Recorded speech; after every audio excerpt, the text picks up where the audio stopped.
Right, welcome everybody. Thanks for joining us this morning. Hopefully you've enjoyed the first keynote speaker, and I'm sure you're going to get a lot out of this session. It's going to be a very discursive session.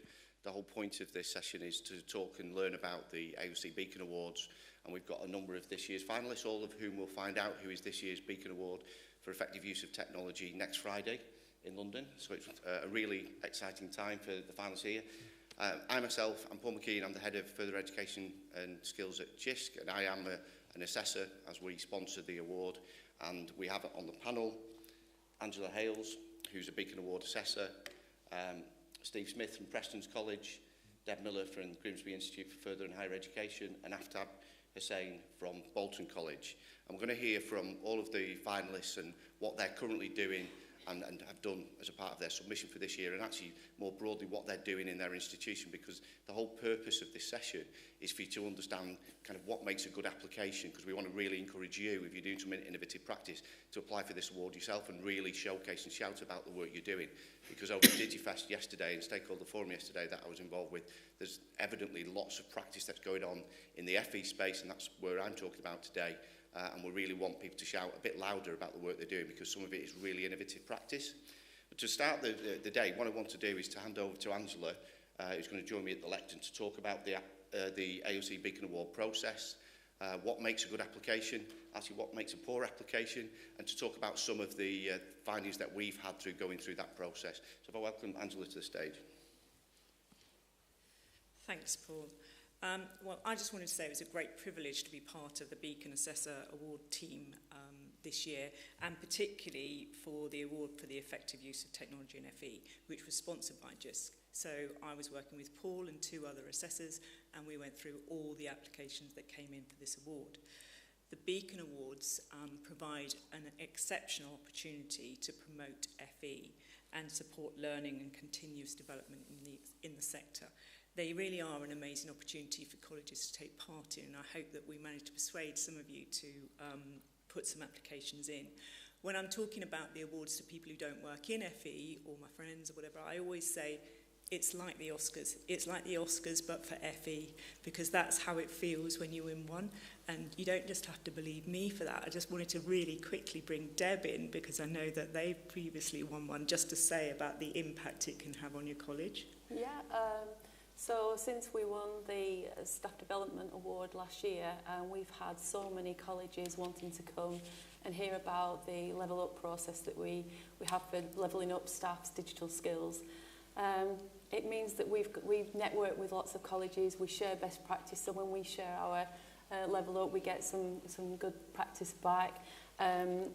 It means that people recognise that we're a college that have got high standards, so when we're recruiting, it means we get a better calibre of staff. So, and you know, it's a very positive experience. Yep, I would absolutely agree. We won one last year, and it's been an amazing experience for us. So this category that we're talking about offers colleges a chance to gain acknowledgement for their effective use of technology and to share good practice. One of the outcomes is that you run a workshop where you share your good practice if you win the award. The submission process changed this year, so if you've submitted before, it's slightly different this year. And it does allow for you to get commended for your application at an earlier stage. So there are two submission stages and two sets of criteria for this particular award. So the first set of criteria is the sponsored criteria, and there's really three elements to that. The first one is about effective new delivery models, and this is about enhancing the learner experience. It's about what the learners get out of it and improving those outcomes for them: progression, achievement, attendance, all the outcomes that we're looking at. The second element is about improving organisational efficiency and being able to show that there's an achievement in significant savings. So that's an important element as well. And thirdly, that you're able to demonstrate effective leadership, management and governance, and all those working in together to develop a digitally capable institution. So they're the three elements of the sponsored criteria. The Beacon criteria is looking at promoting quality and diversity. It's also talking about the quality assurance processes and showing how the project has continuously developed over the time that it's been working. It has to have been in place for a minimum of 1 year, and it has to promote teaching and learning and benefit student groups, so one or more student groups. And also be able to demonstrate that there's a wider application outside of just that college. And as Deb was saying, you get lots of colleges contacting you, wanting to come and share your experiences and see how it works. So it's a two-stage process, and the first, I should say, right from the start, when you submit your applications, it's really important to make the submissions anonymous. So the front page, you fill in all your college details, and then after that, behind that, everything else is anonymous, so that when the assessors see it, we don't know what colleges we're looking at. So the first stage is 1,000 words. It's really important to make this impactful and to actually get across the innovation of the project, because that's the first time the assessors see it and they want to be able to put you forward. So it's important that you do make it very impactful. The second stage, so if you're invited to do a second stage, we're talking about 3,000 words here. So here you can get into the nitty-gritty of the project. And this is the point where it's really important to go back to that criteria and make sure that you make it really easy for the assessors to see where the criteria is being met. And it was this stage that, as a group of assessors, we found things more challenging. So although people were putting lots of good work in their applications, we weren't always able to find the information that we wanted to match it to the criteria. And I think Paul would agree with me on that. We were struggling in some areas in particular, weren't we?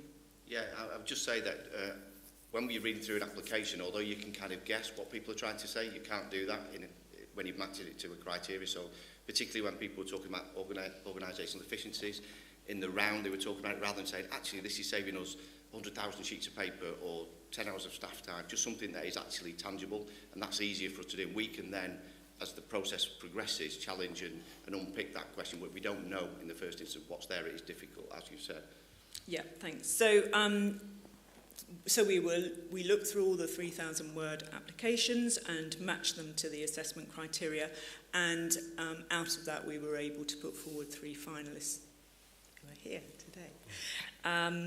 So as we've said, that's the key bit to get the stuff across. That's where we really need you to be giving us enough detail for us to make about a decision about whether we can put this project forward. And some of the finalists might talk about how they did that when they talk about their projects. So I'm hoping really that you're feeling like you've got things going on in your college now that you can put forward for this year, so that we can have a look for some new applications coming through this year. And I thought it might be useful for me to just give you a flavour of some of the things that came through in this year's submissions. So a number of the applications described digital transformation in the colleges, which centred around the use of VLEs and blended learning opportunities. And there was quite a lot of this, and whilst there was a lot of it was described and it was really good practice and it was described well, some of these applications struggled to get across why they were absolutely the best, and that's what the award is about. So it's really about the innovative best practice. One particularly memorable application for me was from Chesterfield College, who partnered with the Melodic Caring Project to live stream shows to seriously ill children across the world, which must have been an amazing experience for the media students involved in getting involved in doing that. Some colleges are using VR and simple coding to develop employability and creative skills, so we saw quite a bit of that. Another interesting example was from the Forth Valley College, who developed existing systems to enhance real-time information to be available to students and employers and other stakeholders. And this included a schools portal, actually, which I thought was interesting, which supported young people transitioning from school to college. Harlow College invested significantly in digital infrastructure and included providing iPads for all their full-time students. You can imagine that this impacted massively on the students' digital competence, and also about how the students presented themselves to employers or to universities. So it made a difference to where they were progressing to and how they did it. CPD for teachers was another area which featured significantly in the applications, and some of them, if you have a look on the AoC website, some of them are providing free teaching and learning resources, so you might want to have a look at that. And it was good to see how relevant CPD is raising standards across the sector. That absolutely came through. Something else we saw with digital achievement badges. These were presented and highlighting autonomous and self-paced learners, which helped to improve awareness in one particular college of prevent and things like the impact of knife crime, which is quite topical at the moment. And they were also using it to help shape the way the resources were produced. So the learners were actually shaping the resources that they were getting. So you can see there was quite a diverse range of applications there. And the 10 colleges that were commended all showed excellent practice. And it was difficult for us to get to the 3 finalists, but I think when you hear about their projects today, you're going to think that they're very worthy. So, does anybody have any questions to me about the assessment at all? It's good because I can sit down, but okay, I'll hand you back to Paul then. Thank you. Thanks, Angela. I mean, I think the point that I want to take away from what Angela just described is actually, in order to get here is an achievement in itself, to be one of the 3 finalists. As Angela said, there was 10 commended colleges. You heard about the diversity, some of the excellent practice that was going on. I think some of the other things just to pick up before I do introduce the finalists is there was lots of things. Deb just mentioned the Level Up programme that she won an award for last year. Some of the digital practice that was coming through was almost replicating that. So as an assessor, we were kind of saying, well, it's not necessarily innovative because it's happened before, but it's being embedded, which is great, but it's no longer there for a beacon because clearly there is already somebody who's done that. So we are trying to pick on the real innovation and best practice that can be shared, so you really value and benefit from the stories the panellists are going to talk about now. So without further ado, I'm going to start with Steve. And Steve, just to remind you, this isn't just about your project. It can be about your project, but the wider stuff you're doing in the institution, because I know certainly across the 3, we don't want it to be that narrow because you've got a great audience here to learn from you. So over to you, Steve. Okay. Well, I'm Steve Smith from Preston College, about 12,000 learners, FE College, and one half of the e-learning team for the college. The other half is Frank McHale, and we both work together very closely. We went for the AoC Beacon Award because we needed to improve what we did. In our last but one Ofsted inspection, we went from a grade 2 to a grade 3 college requiring improvement. And we were particularly criticised for our lack of formative assessment, particularly for performing arts and other skills-based subjects. And we were also criticised for not stretching the most able students. Now, about the same time, Frank and I were interested in what was happening with augmented reality and virtual reality.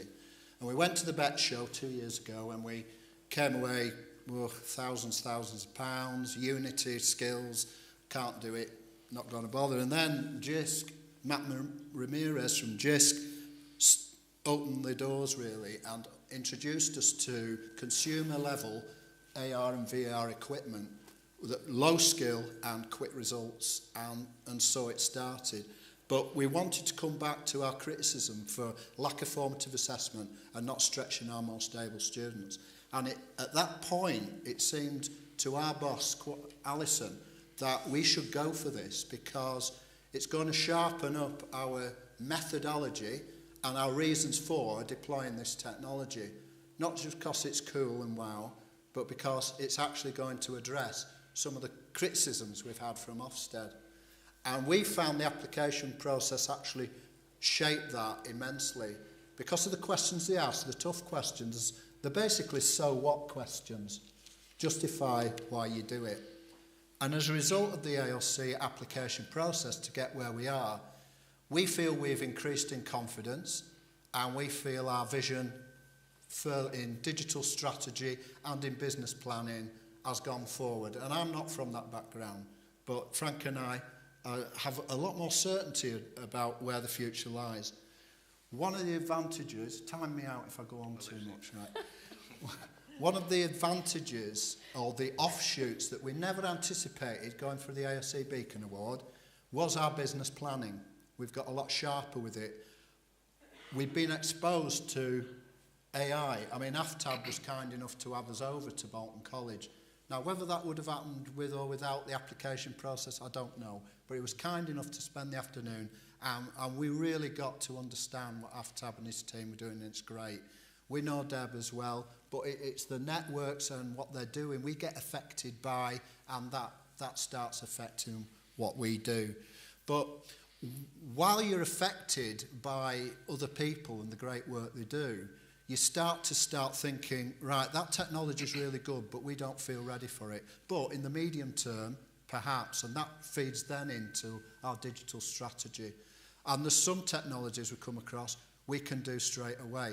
Like, for instance, we use ePlanet, eStream, and the media channel project that you're doing would be heaven-made for eStream, but we haven't done it yet, but we know we can. And we will start doing it. And the other unintended consequence is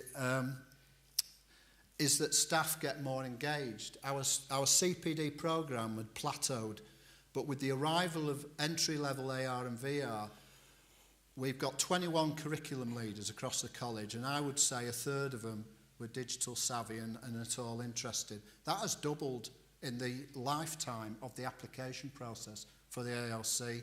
2/3 of our curriculum leaders now are either using AR/VR or about to, or are extremely aware of it. And in the past 18 months, what was 2 curriculum areas has become 8 curriculum areas, working with their students to create their own AR and VR resources for themselves for that purpose. So we've also found AR and VR and 3D object making to be a 21st century skill. So our apprentices' portfolios are now beginning to host 3D objects, never before. And for employers to have applicants with 3D work has been, well, it's a revelation to a lot of employers as well. Steve, just to ask, because I'm aware that the audience, although you mentioned AR and VR, can you give a concrete example of what you're doing? For example, the dance studio. Yeah. So informative assessment, dancers, we put a 360 camera in the middle of a set of dancers, and they went through an exercise and routine. The 360 video was played back to them in a review and reflection session, and they could freeze frame themselves from 3/4 view from behind.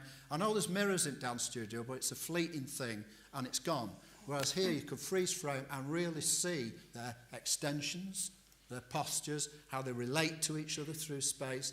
And some of them quickly saw that their extensions were poor, or their positioning in regard to the rest of the group was off, and it stimulated them to go from pretty good to outstanding.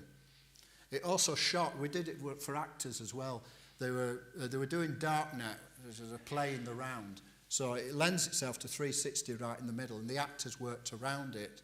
And the weak actors quickly saw how poor they were at really interacting. They were going off on their own thing, and they weren't reacting or interacting with the other. And it's a 360 video shows that, like a 2D can't. And it shocked and appalled some of the actors. It broke them out of their ego mode and made them feel that they've got to work a bit harder. Great, thanks, Steve. I mean, really positive impact there of the challenge, the formative assessment, and clearly the 360 was a real answer to that. And actually it was the learners themselves that were recognising rather than the tutor intervening, which I think was one of the major things that we picked up as assessors. Deb, I'm going to ask you to come to you again, reminded not just about the project, the wider thing that you're doing at Grimsby. Okay, I was a bit disappointed you didn't get up and dance there. You look like you've learned it yourself.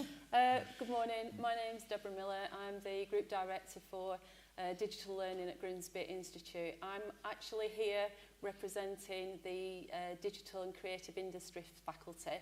Emma Forrest-Lee is the head of that department.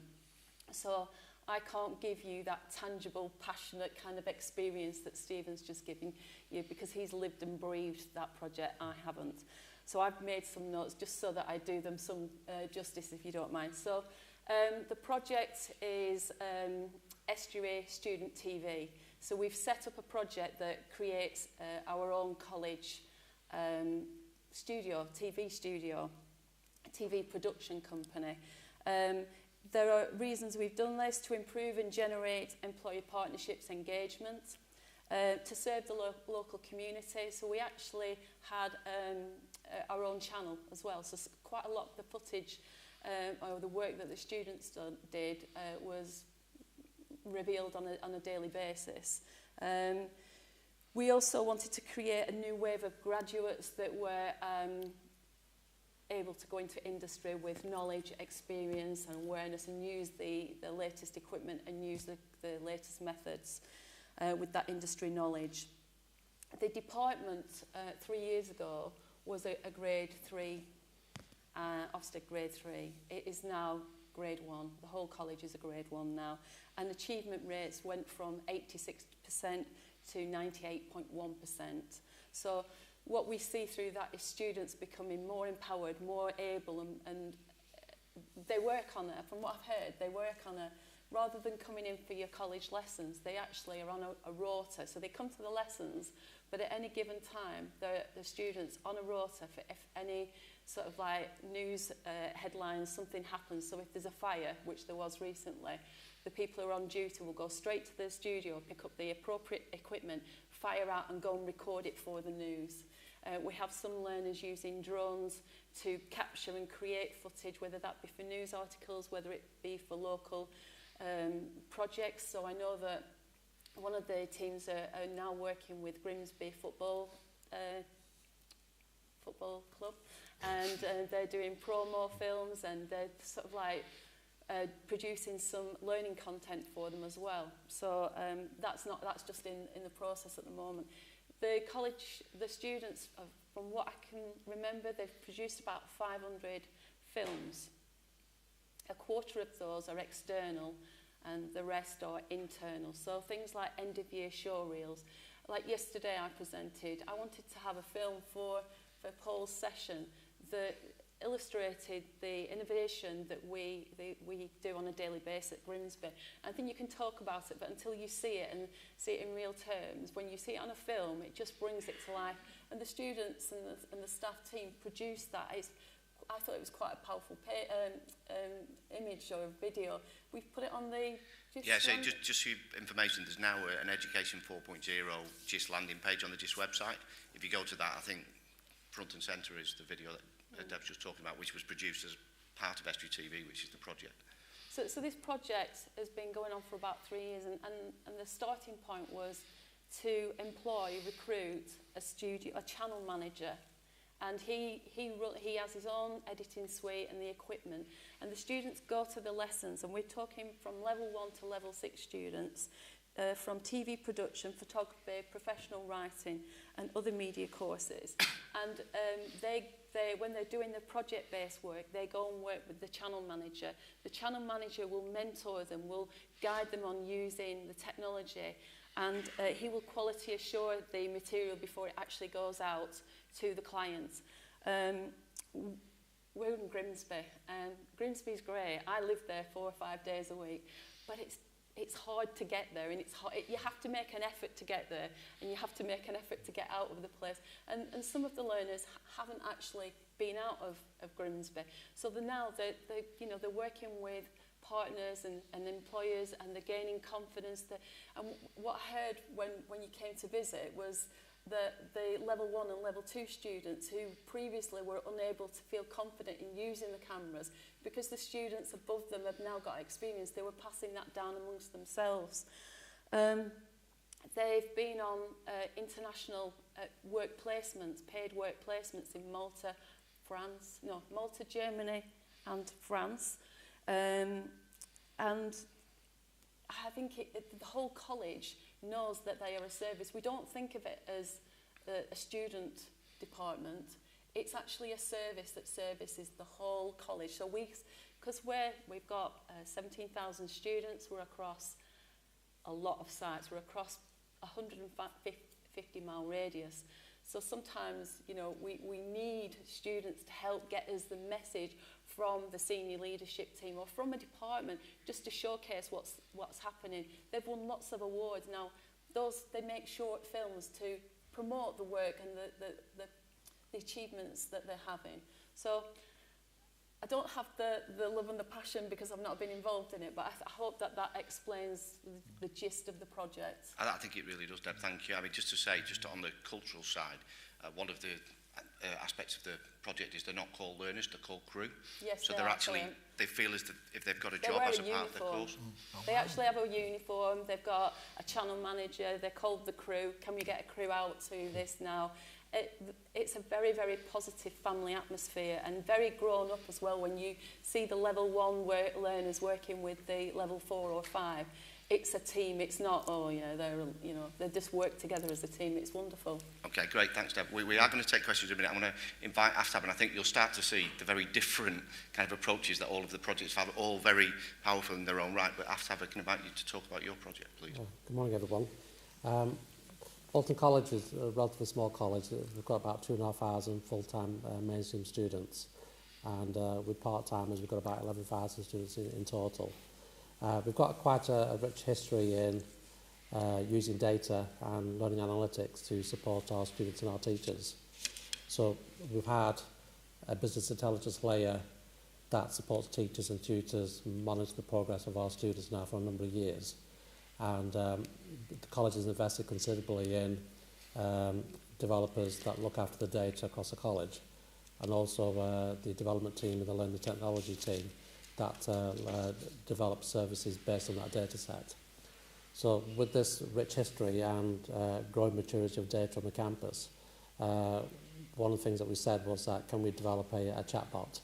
And we started talking about this back in 2015 and 16, so it's not a relatively new project, and we asked ourselves, could we have a box on the screen, we could type a question in it and get pertinent information back from the screen and all the different data sets around the campus. And I came in one night in December, early January 16 or early 17, and I had a little chatbot on my website, and I presented it to my colleague Dean, and Dean probably sniggered, but within 3 months, after exploration, we hooked up to the IBM Watson platform, and we had a working chatbot that could answer general questions around the campus about college services, and also contextualise queries as well that students are posing to the ADA service. So ADA's been live now since April 2017, and she's been responding to questions at all hours of the day. And the impact has been quite considerable, especially during the early period of any new academic year. So we've had students enrol at the college in September 17, and then again in September 18. And the most marked impact it has is on retention of our students in those first few weeks and months of the academic year. So we've had, I think it's at least, I can't remember the figure off the top of my head, but it's at least a 4%. 3.5. Sorry? 3.5, I remember. So it's we've had about 3.5% rise in retention from 17 to 18. Paul was saying to that, I didn't make too much of it at the time, but Paul was saying that for a larger campus, it could represent £2 million or more in savings for the college, because the students have decided to stay. Now, how do we demonstrate that? A student could pose a question to Ada at 5 to midnight, 2 in the morning, 5 in the morning, and ask Ada about what lessons there should be in the following day, where to get that bus pass, I need to resit my maths and English, where can I get help and support? So it answers all those questions when teachers and support teams aren't around that student, and they can ask it in the comfort of on their own home or away from the campus. So they can raise their hands up, and basically Ada's there to help them. Ada's not just a remote digital assistant. She's actually representing all the hundreds of teachers and support teams around the campus. So when we started the project, we had support teams around the college actively supporting us build up the questions and answers that Ada could support with. So virtually all of the support teams across the college have supported the development of Ada. They see Ada as a member of the support team, and they refer to her as Ada, as she, can she do this, can she do that? So she does act as a virtual member for everyone. And the feedback that we got from students at the start of the academic years is that she's there whenever you need her. So if you've got a question about your exams, when you're going out work placement, you need help with your finances, she's there to answer that question. So it gives immediacy. It allows answers and advice and guidance to be presented back to the students with zero friction. And it'll literally take a split second for the information and the data to get back to that student. We've moved away from the website and started exploring voice-first services. So we're using Alexa and the Echo devices, and we've got an Alexa skill that's live, and students can authenticate to the Alexa device and then pose all the same questions that they do on the website. And last week we successfully launched the Android app for our ADA service as well. So it means that a student can hold up the mobile phone, talk to the phone, and elicit response from ADA, again, for the thousands of questions that ADA can respond to. So the idea is that information, advice and guidance is available wherever you are on multiple devices. Information, advice and guidance is easy to get to, so you can make better decisions as a student. But also we developed a bot for our students, so ADA is now responding to staff inquiries. So staff can say who's at risk, who's on work placement this week, next week, show me the attendance figures from our students, who's got an attendance figure below 85%, and they can get those questions answered very, very quickly. In the past it would have taken many minutes or lots of work from one office to another, lots of email exchanges, and we've just got rid of those on the day-to-day inquiries that staff can make now. Now, in terms of what it's actually doing broadly across the college, is that it allows us to change the dynamics of traditional services. I see all our web-based services got around the college as legacy systems. So when I see a learning management system, I see it as a legacy. It's been around for 20 years. So what would a learning management system look like if there was an AI presence or a digital assistant presence that overlaid it? And what impact would that have on the LMS going forward? So for instance, right now we log on to an LMS and ask for our latest assignments and work and tutorials and videos. But ideally, you just want to ask your digital assistant on the campus for the latest notes, for your latest presentation and so on, and the grades that you got from your teachers. So it will have a much wider impact going forward. On our information systems, they're complicated, they're complex. They've been growing up for the last 20 or more years. But are there any workflows or activities that the digital assistant could do? So we think the idea is we get lots of attention from learning management system providers, private companies, people that are vendors that look after information systems. And they ask us how you're using your ADA, your chatbot, and they are seriously asking themselves what impact will it have on our legacy systems. So they're actually saying, let's explore, let's ask ourselves what will happen to our service that we've had for 20 years if we put a digital assistant over the top of it. So that's a much wider impact. We've had colleges up and down the country regularly contacting us, and one of our missions for this particular thing is that we want to spread the word about chatbots and digital assistants, and ultimately my personal desire is that every child, every pupil, every student and teacher up and down the country has their own digital assistant supporting their day-to-day activities. But I think the technology is there now for campuses up and down the country and for businesses who work in the edtech sector to realise that. Thanks, Aftan. Excuse me, I think it's clear to everybody this is innovation and disruptive, and again, one of the reasons why you're one of the finalists. I just want to ask you in the same way as I asked Steve, kind of a tangible example. I think the example we were provided with as assessors was the learner with a visual impairment and the fact that she was using Alexa and how it was changing the way she learned. If you could just give us a brief. Yeah, we had a student who did a short spell of work placement with us recently, and she's visually impaired, and her visual impairment is quite extreme, so that when she types on the keyboard, her nose is literally pressed to the keyboard, and she has to have a headset on so that she knows what she's typing on the screen, and also she has to have the headset on to listen to the text being spoken out to her on the screen. So when she says, when she's asking for information around the campus, it's quite a painful exercise, and you feel it when she's doing it.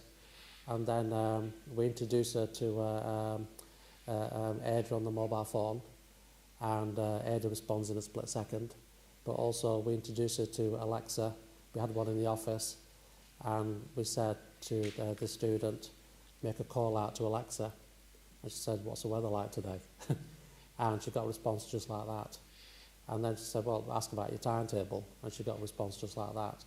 So for that student whose ability to access to information is impaired and limited and hard to get, voice first all of a sudden enables that student to retrieve information, advice and guidance quite readily. And one of the wider impacts that it has is that Janet, who leads our learning support team, said that in September this year, every one of our learners with an educational healthcare plan who meets a certain criteria will be provided with an Alexa Echo. So because it allows those students to be more independent at home, but also more independent at the college with their studies. So she was saying that it reminds her of SMS services back in the 90s for the deaf community, and all of the social media platforms for the deaf community. All of a sudden they had a voice, they found a voice. Now with voice first services, the visually impaired students and the students with limited mobility have suddenly got a platform or a tool to engage with, and it allows them to interact with information, advice and guidance quite readily. So that's a big win for us this September. It wasn't part of our AoC submission. Unintended consequence. But one of the nice things about it is that every student with an educational healthcare plan could potentially get a voice-first speaker to support their life.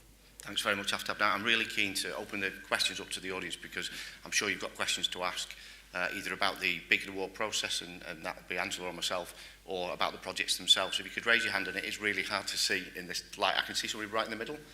We can get a mic. Hello, I'm Karen from Yeovil College. Can I ask Deborah, so you've replicated like a real life work experience on campus that's obviously working really well. Are there plans on the campus to replicate that in other vocational areas, and how would that work if you are, and if you're not, why not? Why aren't you replicating that success? I personally don't know that. I know that I would say that digital is at the heart of everything that we do, and I don't really know the answer to your question, other than that digital is absolutely what we do. Through the level up process, people are getting more and more skilled, they're getting the badges for achieving digital, and they're seeing how they can implement that in their areas. So film companies in other parts of the college know, work placements, yes, but our principal, Deborah Gray, has just challenged each faculty to think about curriculum 2030. So we're talking about, in business, we're talking about blockchain and cryptocurrency. We're talking about prosthetics in animal care. So they're all the students, no matter what level they are at Grimsby Institute, this term are having a 2030 curriculum kind of conversation, masterclass, and that will hopefully spark ideas for the type of provision and the ideas of where we're going next. So I know that's not a direct answer to your question, but it's about the different areas owning their curriculum and thinking what's happening in the future, how can we work with this to get there. Okay, sorry. If I could just pick up on that, not to answer it on Grimsby's behalf, because obviously I can't, but what we see from Beacon Awards is quite often you find it's a pocket of practice, and actually the rest of the college don't even know it's happening, and through a Beacon Award they're able to cascade and share in their own college, because they're doing it for the whole sector. So we do see when practice like that is happening in one curriculum area, it does permeate across the business. One of the key criteria actually as a part of the Beacon Award is the buy-in from senior managers, and clearly all three of the finalists did. Some of the projects were fantastic and innovative, but you could clearly see it was written by somebody who was passionate and the project lead, and some maybe senior managers in the organisation probably weren't aware that it was happening, which is a real shame. And actually, a part of this process is for us to encourage you to go through a process, if you want to apply, to make sure your senior management are aware of it and that they can back it, and therefore it's a stronger application. I got an email congratulating me on this, and I didn't know anything about it. I knew we'd got a students' TV production company, but I didn't know that they'd applied for this because the faculty owned this. So, you know, they just lead on that. But everyone knows about the company, everyone uses the company, but they didn't know they'd applied for this award. The Beacon Award that we won last year for Level Up, everyone in the college works towards their badges. That is absolutely widespread, and you'll see when you come to Grimsby College, everyone walking around with a lanyard full of badges, and that's them levelling up in whatever skill it is. So that is definitely a college-wide, and actually wider than that, because we're part of one of the Strategic College Investment Fund, one of the 7 colleges that work with other colleges, and so we're going out and supporting other colleges that got maybe a 3 or a 4, and one of the things we talk about is the level up. It has got a massive impact, so hopefully other colleges will set up their own TV studios. Okay, any other questions? We've got a question here right at the front. The mic's just coming to you. If you could just say who you are and where you're from, if you could, please. Hi, Sammy Messiah, St Mary's University, Twickenham. First, I guess it's a comment for Jisc to consider this award for HE. Okay. I think it's a great award, focusing on the effective use of technology and the difference that technology makes. I think it's a great award. Second question is for AFTAB. In terms of configuring the Amazon Echo to answer questions about your university timetable, etc., how did you go about that technically? Because Amazon Echo, as it comes out the box, is configured for a set of services, Amazon Music, Spotify, etc. How did you configure it to work with your institution's data? Well, I've advised you to speak to Dean behind you.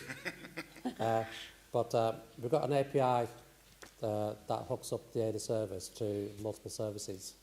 So it hooks up to IBM Watson, Amazon, Wolfram Alpha, our data sets inside the college. But also that API also hooks up to client devices like the web, mobile phones and smart speakers. That API does the trick in the middle. But afterwards, please speak to Dean, and Dean will provide you with advice and guidance to take that forward. Is it something that you're exploring right now? But I've just decided I think we should. Great impact. But Amazon also, they have technical teams to support you with that. The authentication to your campus, they've nailed it. And it's now part of their packages that they advise and guide on. So it's not unsurmountable. So we always say that the platform providers have wonderful platforms to deliver all the services. And with their business partners, there's enormous amounts of support available. And more than not too often, they will actually provide that service readily to you, and there will be no charge to you. So there is a huge appetite from the edtech sector to do that. So please carry on exploring it. Aftab, can I follow it? Just to see if there is any other questions, you can raise your hand and the mic will come to you while I'm asking this question, but please do ask or raise your hand. I know, because this is an FE audience generally, that they're going to say, how the hell can we do that? We've got no money. Do you just want to give us a kind of overview of the cost? Yeah, the AI as a platform services, all of the vendors, Google, Microsoft, Amazon, IBM, they have a freemium service. So for any campus, you can use it for a year or more and have no charge on it. So you can develop models, you can develop services and not incur a charge. One of the charges that is incurred is when you make an inquiry. And so IBM charges 0.0025 of a dollar. So if you're making 10,000 questions and posing it towards a service, it probably costs you a few tens of pounds. So it is incredibly cheap. Now, it's cheap because they operate at scale. They're saying that there'll be 9 billion inquiries to their service over any given day, and that's how they make their money commercially. So they offer it at very favourable terms to campuses like us. There is an outlay in terms of having appropriate staff on your campus, and our team is extremely talented, but the skill set that they have is very similar to developers up and down the country in any large college or university. And what happens is that occasionally you've got to reimagine services, how they hook up together, and when you reimagine that, you can come up with some really neat services like the chatbot. It's breaking the old stereotype of how traditional services look like, and saying this ain't good enough for our students and our teachers. And we're saying, what would the world look like if AI and cognitive services permeated every single service? So you think about the student life cycle, imagine every single point on there being supported by AI, learning analytics, machine learning, chatbots or digital assistants, and every touch point on the life cycle changes as a result. Thanks, Aftab. Are there any questions? I can't see it. Yes, we've got the same question. As with the coming to you, Steve, can we ask you the same question? Clearly, you said it was on a budget at the beginning. Yeah. What kind of budget is required to do AR, VR the way you've done it? We've done significant augmented virtual reality for less than £1,000, and it's affected 8 curriculum areas. And the students have created approximately 30 or 40 pieces of formative or summative assessment so far, and it's going all the time. We've just finished, or Frank particularly supported, a Shave the Planet project, where the hairdressing department produced a 360 of the salon from a point of view of conserving resources and being green. Like, you know, we produce 500 tonnes of hair in UK hairdressers, and it's got more nitrogen in it than than the proper fertiliser. So why don't we put hair in? And these students were researching and articulating that and producing 360 walkthroughs of where these resources can be better saved and all that. So how was that done? On less than £1,000 equipment. What was it played on? Well, Sketchfab is a free platform to us and to you for 3D objects. We've got ThingLink, and we've got YouTube, which now publishes 360 videos, which students can use. They put the 360 app from YouTube on the smartphone, and then they can play their own work to anybody and view it all the time. So the platforms we use are free, basically. The scanner, which links to an iPad, is £399. The Theta 360 camera is less than that, and that is our mainstay for producing 360 images and videos. The AoC, I should say actually, we're a very good grade 2 now. Our Ofsted inspection in October. There's lots of reasons for that, as you know, but AR and VR was part of the picture. Looking forward, we're now going into EEG, brain scanning, because there's a really neat device now that reads your brain patterns that links to an iPad as well for £399. And we're going to use that for high-end sports performance to stretch the more able, where the difference between athletes is attitude rather than physical skill. But that's another story. Oh, thanks, Steve. I think it's really important that you're aware of how cheap and replicable, because that's part of the award. We don't want to give it to somebody and say, well, it's impossible for somebody else to replicate. Can we go to the question? Yeah, it's just a comment really for you, Paul, and for Jisc. We know nothing better than sharing in FE, especially you get something for free, give something back for free. It'd be really good to maybe have a webinar with the other 7 that were highly commended, because they're all probably really interesting projects. It'd be great to find out more about them as well. Great, thank you. I'll note that, and absolutely. I think just I was at the stakeholder forum for Jisc yesterday, and one of the questions from the FE members was, we need to do more regional events as we used to do when we had regional support centres. We are doing that, and we are bringing that forward. A lot of that will be shaping and sharing some of the practice here, but hopefully some of the practice in this room, because clearly you're here because you wanted to learn. If you can adapt and change and innovate as they've done, then hopefully we'll see you on the stage here this time next year. I think we've got a chance for one question if there is any more questions. I know we've got to wrap up at 25 past. Is there anybody? Okay, I'm just going to give each of the finalists 30 seconds just to wrap up about maybe what next.